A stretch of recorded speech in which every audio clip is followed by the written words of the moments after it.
Gue pernah dulu sholat itu kalau misalkan subuh gue lewatin semua.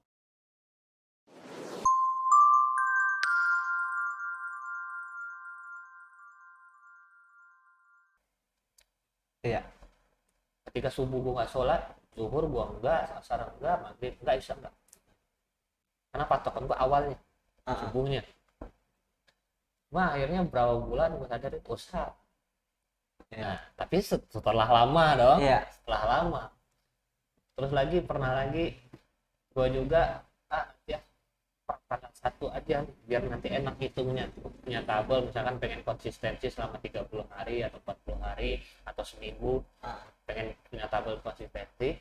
Gue coba misalkan dari tanggal 1 deh, lewat tanggal 1 nanti ya bulan depan baru tanggal 1 kelewat nih tanggal, bulan depan lagi tanggal 1 ya, kayak gitu. Akhirnya nggak pernah sampai itu. Udah kan ya aku pernah ngalamin hal itu. Bahkan misalkan mau mulai dari hari Jumat aja, mau mulai dari hari Senin aja, mulai dari hari Minggu aja, tiap minggu aja. Ya akhirnya selalu gagal, lalu nggak pernah tercapai. Yang iya mah nggak perlu harinya apa, nggak perlu tanggal berapa, kalau pengen mulai dari sekarang. Mulai dari sekarang apa yang bisa lo lakukan sekarang, konsistensi yang seperti apa yang pengen lo lakukan, itu patokannya di awal yang kita mulai. Pemulaan itu, awal langkah yang kita langkahkan itu yang paling penting. Sudah kita ngelangkah, nah ini baru konsistensi itu ketika berjalannya. Bisa nggak kita konsisten? Kan membutuhkan di awal, pengen konsistensi awal itu maju dulu. Apa ya, langkah pertama dulu gitu, langkah berani mulai. Yang susah itu banyak juga orang yang mikir yang paling susah tuh memulai sesuatu ya, memulainya itu. Terus juga ada yang bilang yang paling susah itu mempertahankan. Nah mungkin gini, ketika orang yang bilang mempertahankan itu karena dia udah melangkah pertama. Nah sedangkan yang belum melangkah pertama susah untuk melangkah pertama gitu kan. Nah gitu. Nah nanti ada lagi ketika emang udah bisa mempertahankannya, ada lagi tuh ya Bang. Apa tuh? Nggak tahu tuh apaan tuh. Berarti Susah mempertahankan. Secara umumnya tuh banyak orang bilang tuh kayak gini, mungkin ada yang susah memulai, Ya. mempertahankan, ada yang gue sering dengar itu rata-rata untuk mencapai itu gampang, mempertahankan yang susah. Katanya. Maka di kelas kita mencapai susah, gimana mempertahankan? Iya. Siapa yang bilang kalau mencapai itu gampang? Lo percaya nggak kalau mencapai itu gampang? Percaya nggak? Mencapai itu gampang sih. Coba kita buktiin seminggu ke depan. Boleh Kita 10 penjualan. 10 penjualan. bentrok tuh kan. Gampang mencapai. Pencapaian untuk diri gue pribadi, bukan dari orang. Ini kan kata orang mencapai itu gampang, bukan masalah pencapaian diri pribadi juga. Mencapai sesuatu nggak mempertahankannya sulit. Misalkan lo bisa menjadi orang nomor 1 misalkan dari segi penjualan, marketing misalkan gitu. Katanya, wah mencapai itu mah gampang. Ya kan? Mah mempertahankannya sulit. Wow, sulit gitu. Mendapat sesuatu itu gampang, mempertahankan sulit, kata orang. Terus dikait-kaitkan misalkan kita punya ya Pak, apa namanya, suka pacaran misalkan gitu, mendapatkan dia gampang, pertahankannya sulit misalkan. Banyak sih bahasa kayak gitu sering keluar. Cuma kan tergantung apa yang pengen dicapai.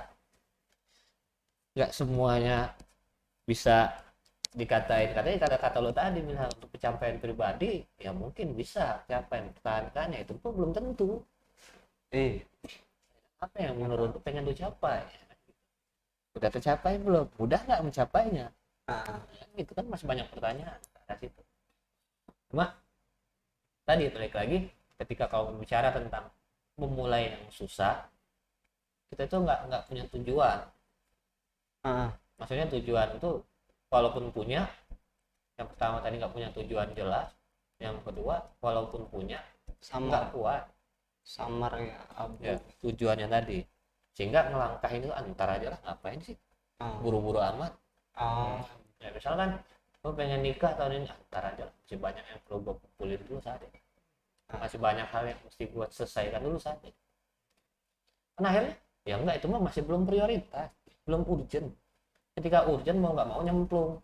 Ya kalau misalkan adik lo jatuh di sungai, jatuh di laut, lo nggak bisa berenang, lompat nggak lo? Urgent, nggak nunggu bala bantuan dulu, mati adik kita di situ. Dan ketika begitu malah nggak enak ya, ada keadaan yang terpaksa kita untuk ke situ nggak Nah, sih? iya, itu kan namanya tadi. Jelas, kuat alasan. Ya kan? Wah, nggak bakal pikir panjang. Itu pun kalau kalau kita bicara untuk langsung set tadi tanpa pikir panjang tadi Iya. kan kita belajar untuk yang terukur. Itu yang terukur, jangan sampai keadaannya yang memaksa kita. Ya kan, memaksa kita untuk baru gerak, baru dicambuk, baru ditarik. Ya, dari baru iya gerak. dari luar gitu ya bang. Iya. Kayak misalkan pagi jangan sampai dipaksa dulu, nanti ada aturan di SP 1 2 3 baru mau gerak. Kan gitu. Ini akan akhirnya jadi itu keterpaksaan tadi. Memang kalau bicara terpaksaan ya kebaikan itu dasar karena keterpaksaan. Terpaksaan dulu awalnya, setelah terpaksa melakukannya jadi biasa, setelah biasa jadi mudah.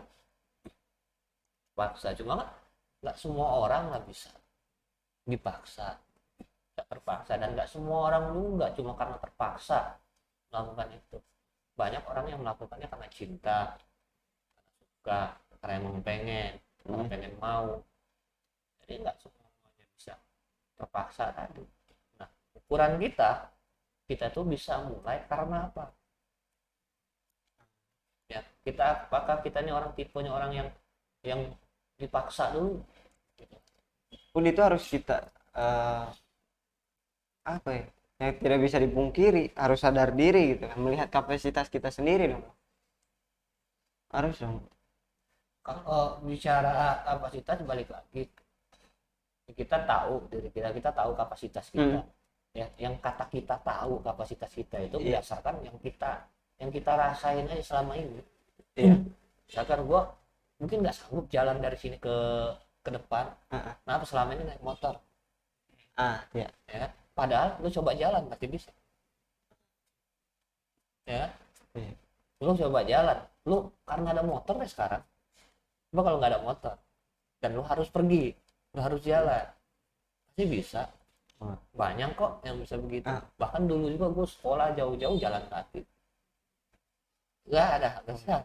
Karena kan itu ke depan ya, berarti udah menyatakan duluan kalau emang padahal belum terjadi gitu. Jadi kita tuh apa ya, kalau dibilang batasan, kita manusia itu punya emang udah nggak punya batasan itu diciptakan oleh pikirannya sendiri.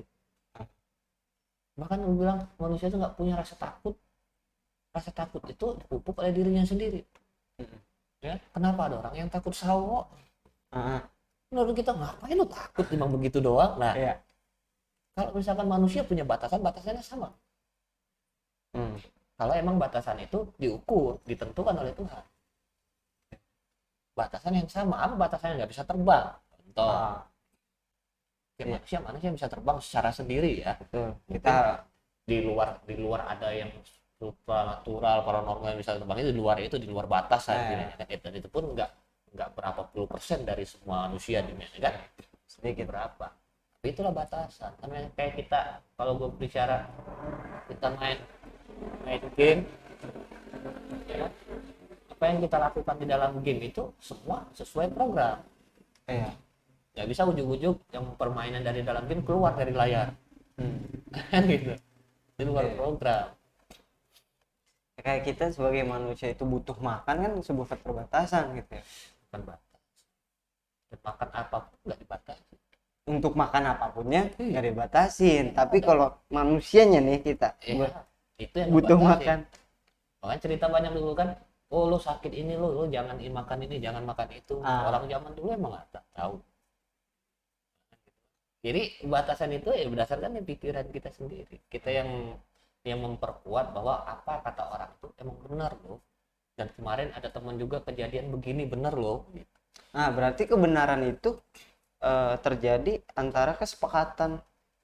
Maksudnya ada kesepakatan ini kayak misalnya yang tadi itu dibilang, oh makanan ini enak. Secara nggak langsung gua mengafirmasi gitu bahwa makanan di sana enak, ya kan? Nah ketika ada orang yang udah nyobain dan mengiyakan itu kan ada terjadi sebuah kesepakatan, oh iya sama-sama Ya, enak. tergantung ketika ada orang yang ngomong itu lu nggak serak sama orangnya, lu nggak akan percaya sama dia. Iya kan, itu pun masih ada apalagi celah lagi di mana orang yang benar-benar menurut lu ini jadi panutan lu, dan apa yang selama ini yang katakan itu terbukti benar sama dia, dan ketika dia ngomong gitu walaupun lu benar-benar ngalamin, lu akan percaya sama dia. Cuma kalau misalkan orang ujung-ujung ngomong wah ini enak, belum tentu lu percaya. Itu tadi. Itu kan kita butuh apa ya, itu tadi apa, rekaman kita yang terhadap sesuatu itu yang menguatkan keyakinan kita tadi, benarnya tadi. Artinya kan itu kan masih kontrol kita. Iya. Secara Kendali kita. global dari yang kita tadi omongin tadi itu semuanya dalam kontrol kita. Bahkan batasan, kapasitas, kemampuan itu kan kita yang nentuinnya, kita yang ngebatasinnya. Ya. Cuma kalau kita dobrak batasan itu sebenarnya enggak. Kalau gue berbicara, gue trauma jatuh dari lantai 2 patah kaki pernah. Artinya takut dong, trauma dong, naik tinggi gitu kan. Cuma kalau misalkan gue kemarin tapi gue gak akan naik, tapi karena enggak dong, gue pengen tunjukin, gue pengen contohin, harinya bisa gue naik ke atas, pasang banner dan segala macem, naik ke atas lantai 2 tinggi kan gitu kan. Harusnya kalau bicara trauma sama takut kan gue ngalamin jatuh patah kaki. Malah itu bisa jadi pelajaran ketika jatuh, gue jatuhnya karena apa, oh kurang hati-hati kan, bisa aja gitu ya kan? Jadi pelajaran ya, bukannya untuk apa ya, menakuti hal tersebut, enggak. Iya. Untuk kita tidak melakukannya lagi gitu, enggak, tapi jadi yang namanya belajar dari pengalaman ya itu mungkin ya, ketika emang kita takut ya coba lagi gitu kan. Ya, cuma kalau misalkan kita nggak keluar dari situ menjadi batasan kita. Iya. Batasan kita. Banyak orang yang punya pacar nggak bisa move on, kan nggak keluar dari batasannya. Ya? Taunya ini suka ini, wah gue jadi sakit hati, dan terus ngeklaim siap cewek mah sama, ngeklaim siap cowok mah sama, padahal baru satu cowok, baru satu cewek yang gitu. Kenapa tadi? Ya anggap semuanya ada di situ. Dan akhirnya ketika kecewa dari satu tempat itu, udah satu itu mewakili semua mas. Padahal kalau misalnya keluar dari situ, oh kita sakit hati kan, sakit hati, kecewa, berdasarkan pengalaman kita pada saat itu. Cuma kalau kita terobos rasa sakit itu, banyak kok yang lebih baik dari situ ternyata. Ya kan? Banyak yang ternyata bahkan lebih cantik misalnya, bahkan lebih ganteng, bahkan lebih baik. Kok dia mau dekat sama gue sekarang? Wih, ya kan gitu. Akhirnya apa ya? Oh, yang perlu keberanian. Perlu keberanian untuk keluar dari batasan tadi. Makanya di pelajaran sebelumnya gue ngajak, apa sih yang buat kita itu bisa gerak? Iya. Gerak itu kita mungkin dengan tujuan, kita pengen apa, atau alasannya pengen apa. Kalau ini kuat alasan, kita akan gerak. Gerak inilah yang buat kita nanti keluar dari batasannya. Nah, ya memang itu dia ya, untuk memunculkan kita gerak adanya tujuan. Tapi tadi kalau batasan dan zona nyaman atau aman sama nggak? Nyaman sama aman itu maksudnya, kalau menurut gue sih tipis. Aman itu ketika misalkan kita aman dari segi apa ya, Misalnya kita mau ada tujuan nih, kita harus lewat zona aman apa enggak? tujuan. Kalau bicara tujuan, kalau gue rasa sih kaitannya ke zona aman itu berapa persen? Karena belum tentu tujuan itu selalu aman jalannya. Kecuali kita udah pernah ke depan itu kan, kita udah pernah lewat di situ, kita tahu tempat lewat yang aman, mungkin yang sudah kita pernah ke sana. Kalau belum kan kita juga ngeraba. Kalau kita nggak tahu yang mana jalan yang aman, dan kita juga belum tentu bisa percaya dengan omongan orang yang katanya lewat sini aman. Mungkin kita mau jalan, Iya. nggak kan? Nah kalau aman, zona aman kata orang, zona nyaman kata orang tuh benar-benar ya, kalau menurut gua kalau zona aman itu ya belum tentu dia nyaman. Kalau zona nyaman udah udah pasti aman.